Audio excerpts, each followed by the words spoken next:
Hello everybody and thanks for joining me. Today I'm tying a CDC Mayfly emerger pattern from Patsy Deery's fantastic book Irish Mayflies.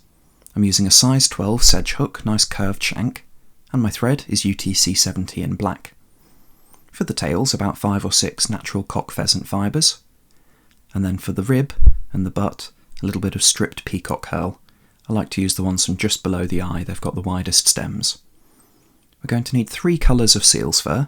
The first, natural cream, the second, red, and the third, bright orange.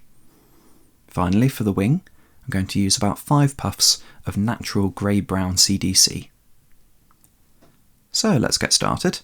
I'm going to cast on my thread just behind the hook eye, make a few turns to secure, and trim away the excess. Now I've pre-selected about 5 or 6 fibres and lined them up. This is from the cock pheasant, and I'm aiming to get a tail length about the same as the body and the wing combined. I'm going to tie those in down the length of the hook shank, pinching them all together and keeping them on top, and I'm going to take it just a little bit around the bend of the hook. I like using a curved shank hook when I'm tying mayfly nymphs. I think it gives a more natural bend to the body. They're not completely straight when they're swimming or when they're emerging. Now here I've got a length of my stripped peacock quill, and I'm going to tie that in working back towards the eye of the hook. And this is going to make up both the butt and the rib of the fly. Now I've taken a pinch of about 5 CDC puffs, roughly the same size, and I've lined them up approximately to the same length. I've made 2 loose turns of thread, and I'm just drawing them through a bit to organise the fibres, and then making a few tight turns to secure. Here I'm using my curved scissors so I don't cut my thread or the fibres, and trimming off the excess. Now we can secure down those butts, build in a little bit of taper to the fly, and take our thread back to the base of the tail.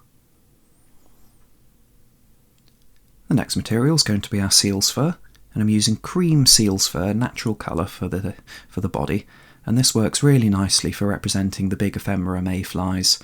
It gives a very nice effect with the brown rib wrapped over it. Now I'm tying this in as a fairly tight dubbing sausage, and I'm just going to make a few wraps forwards.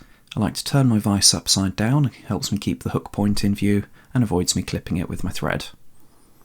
So I've dubbed the body, and now I'm going to make 2 or 3 turns with my quill at the base of the tail to form a little butt, and now I'm going to wrap forwards, gradually widening my turns as I go, and this gives a really nice segmented effect to the body, looks very natural, and with the seal's fur poking out in between gives a nice buggy appearance to the nymph section of this emerger.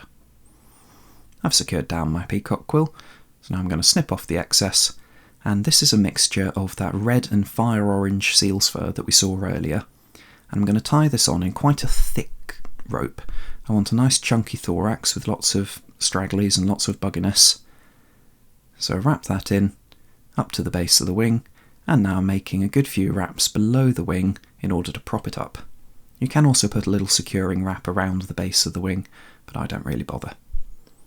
That's everything tied in, so I'm coming in with my whip finisher, securing down my thread, and then trimming away.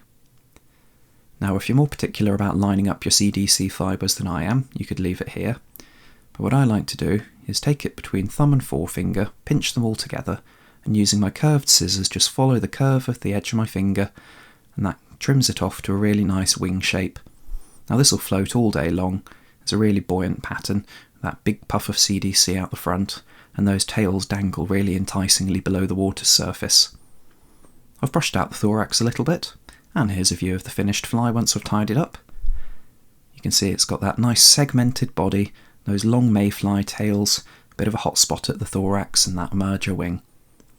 Give this one a go, it's a nice easy pattern to tie, but looks really lovely. Thanks for watching, and I'll catch you in the next video.